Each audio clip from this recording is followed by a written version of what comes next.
Bonjour le B5. Comment ça va aujourd'hui? Vous me manquez. Aujourd'hui, on va essayer de faire une petite capsule explicative sur la vidéo de la digestion. Alors, on va commencer avec Raymond, le raisin. Écoute, c'est mon père qui a eu l'idée de mon nom. Quoi qu'il en soit, aujourd'hui, je pars pour un voyage épique à travers le corps humain. Alors, tu veux venir avec moi? Le voyage commence lorsque l'humain se dirige vers la salle de repos du travail, ouvre sa boîte à déjeuner et me trouve là-dedans. Qu'est-ce qu'il y a ici? Un sandwich à la dinde, du yaourt. Je vois qu'il a déjà croqué dans son sandwich. Ah, maintenant, c'est mon tour. Il m'a mis dans sa bouche. Allez, c'est l'heure de se lancer. Pour être honnête, il fait plutôt humide et chaud ici. La bouche est la porte d'entrée du système digestif. Ce système est conçu spécifiquement pour Alors, la porte du système digestif, c'est la bouche. La digestion, c'est-à-dire la transformation chimique des aliments, commence par la bouche. Dans la bouche, il y en a les dents qui vont faire la transformation physique des aliments, c'est-à-dire passer des gros aliments en des petits morceaux. Dans la bouche, en effet, il y en a deux types de transformation. Transformation physique et transformation chimique. La transformation physique, c'est-à-dire transformer les aliments en des petits morceaux. Transformer les aliments en nutriments utiles qui se chargent de te donner de l'énergie et aident tes cellules à croître et à se réparer. Donc, une fois que tu prends la première bouchée de ce que tu manges, tu mets en route l'appareil digestif. Pendant que tu mâches, les aliments sont coupés en morceaux pour faciliter le processus. La salive s'avère très utile, car elle se mélange à la nourriture et la décompose encore mieux. Dans la bouche, il y en a la salive.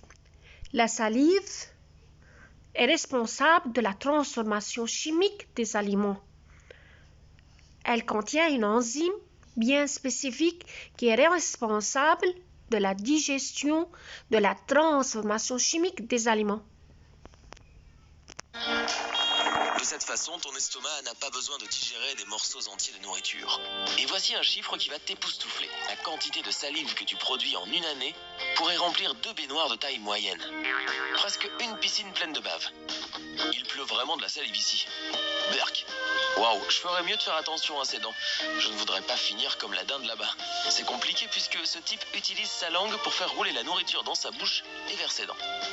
Mais moi, je n'ai pas du tout envie de me transformer en confiture aujourd'hui. Alors, je vais juste éviter de me faire croquer. On descend par ce toboggan. Ouais, nous nous dirigeons maintenant vers la gorge. Il l'appelle... Maintenant, on passe à travers le pharynx, qu'on l'appelle encore la gorge. Dans la gorge, il y a une luyette. D'accord? La luyette est responsable de choisir le chemin des aliments ou de l'air. Maintenant, il s'agit des aliments et non pas l'air. Faites attention. Regardons bien la vidéo pour savoir quel chemin faut-il traverser. Aussi le pharynx. Oh! La route bifurque en deux voies. Par où dois-je aller? À votre avis, quelle route il va traverser? L'œsophage ou le larynx? Voyons. Pique et collégramme. Bon, je ne sais pas. Je vais tenter par ici. Attends. Je crois que j'ai pris la mauvaise direction. Pourquoi tout tremble? Il n'a pas bon choisi le chemin. Il risque de s'étouffer. Pauvre humain, tous comme un fou. Quelqu'un lui donne une bonne claque dans le dos. Et voilà, on remonte. Désolé mec. Ouf, c'est passé près. J'ai failli finir dans ses poumons, ce qui aurait été terrible. Bon, parfait, je suis de retour sur la bonne route. Alors essayons à nouveau. J'ai pris correctement le chemin qui passe à travers le tube digestif. Il porte le nom sophistiqué d'œsophage. Moi j'aime bien l'appeler le train des aliments, mais c'est beaucoup moins spacieux que... Alors, il va prendre l'œsophage. Après la bouche, il y a l'œsophage. C'est le train des aliments. Dans l'œsophage, il y en a transformation physique. Il est seulement responsable du transport des aliments de la bouche vers l'estomac. Alors, il s'agit d'une transformation physique. Il assure le passage des aliments de la bouche vers l'estomac. Je l'imaginais. Je me fais un peu écrabouiller ici. Oh, comment je fais derrière moi et s'ouvre devant moi. C'est un processus appelé péristaltisme. Et c'est ce qui me fait traverser son système digestif. Encore quelques secondes de plus et nous sommes arrivés au bout du tunnel. Ici, il y a un muscle qui s'ouvre pour laisser la nourriture pénétrer dans l'estomac et l'empêcher de revenir dans l'œsophage. C'est un peu comme une douane à sens unique. On arrive maintenant à l'estomac. L'estomac a la forme d'un petit haricot. Dans l'estomac, il y en a deux types de transformations, physiques et chimiques.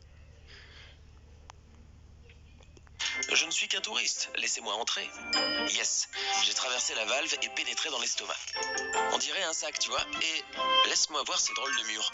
Waouh, il est solide, dis donc. Il est tout musclé. Je ne suis pas surpris en fait. L'estomac reçoit mélange et broie la nourriture en bouillie, donc il doit être assez fort. Honnêtement, ça n'a pas l'air trop... Oh mon Dieu, qu'est-ce que c'est? Oh, c'est bon, je suis venu bien préparé. C'est classé top secret. Je n'ai qu'à appuyer sur ce bouton. Voilà. Maintenant, je peux continuer à te parler tranquillement tout le long du chemin au lieu de me transformer en gelée de raisin. Prochain arrêt, l'intestin grêle. Alors, dans l'estomac, il y a deux types de transformations, transformation physique et transformation chimique. La transformation physique consiste à broyer les aliments. Alors, la transformation chimique, c'est grâce à l'acidité de l'estomac. Il y a une enzyme bien spécifique qui est responsable de la transformation chimique des aliments dans l'estomac. Alors, on commence par la bouche, puis vers l'œsophage, puis dans l'estomac. Maintenant, on va passer à l'intestin grêle. Cet organe super long en forme de serpent enroulé est composé de 3 sections. Quand je dis super long, je n'exagère pas, tu vois. Si tu l'étalais, ce que je ne te recommande pas de faire parce que tu as besoin de le garder bien enroulé et à l'intérieur de toi, tu aurais un tube qui fait plus de 6 mètres de long. Ouais, c'est aussi grand qu'une girafe. Imaginez, l'intestin grêle est enroulé dans notre corps. Il est de longueur 6 mètres. Ah, mais comment il est inséré dans notre corps? Parce qu'il est enroulé. Et dans l'intestin grêle, il y a transformation chimique. De même, c'est grâce à des enzymes que se fait la transformation chimique, c'est-à-dire la digestion des aliments. Et il faut noter que dans chaque organe, il y a une digestion bien spécifique des aliments. C'est-à-dire, pour chaque enzyme, il y en a un substrat bien précis. Et ça tient en entier dans tes entrailles. Incroyable. Je dois dire qu'il fait plutôt chaud ici. J'ai presque l'impression d'être dans une station balnéaire tropicale. Sauf que je suis dans un océan de bile. Ah oui, t'inquiète, je suis toujours protégé par ma petite bulle, pas de souci. La bile est cruciale pour digérer les graisses et éliminer tous les déchets de ton sang. Alors tu dois être reconnaissant envers ton foie qui la produit. Ton pancréas aide également à ce processus avec quelques bonnes enzymes. Et ce truc là-bas qui ressemble à une poire, c'est la vésicule biliaire. Alors, il y en a encore de même la bile. La bile, ce n'est pas une enzyme, mais plutôt, c'est un liquide qui aide à la digestion des lipides.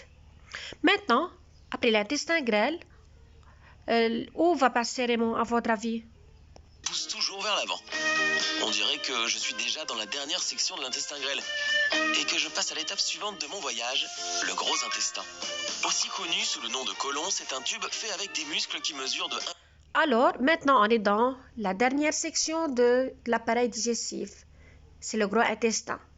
Il est de longueur 1,2 à 2 mètres et on l'appelle encore le côlon. De même, dans le gros intestin, il y a transformation chimique des aliments. Qui peut me rappeler c'est quoi une transformation chimique? Elle nécessite la présence des enzymes. Et un enzyme est spécifique pour chaque substrat. 1,5 à 2 mètres. Attends une seconde. Chut, tu entends ça? Je ne suis pas tout seul ici. Je suis encerclé. Quelque chose s'approche. C'est une bactérie. Oh, il y en a des tonnes ici. Ce type est malade et a une sorte de parasite intestinal ou quoi? Non, c'est normal. Tes intestins ont besoin de bonnes bactéries pour les aider à décomposer les aliments, les vitamines et les nutriments. Ah bon, alors dans l'estomac, il y en a des bactéries qui vont nous aider à décomposer les aliments en des petits morceaux. Vraiment. Ici, en tout cas, on dirait que ce type a toujours le sien. Tant mieux pour lui. Maintenant, on va passer à la dernière section. Dans le gros intestin, si notre ventre est plein, qu'est-ce qu'il faut faire? Les déchets vont sortir.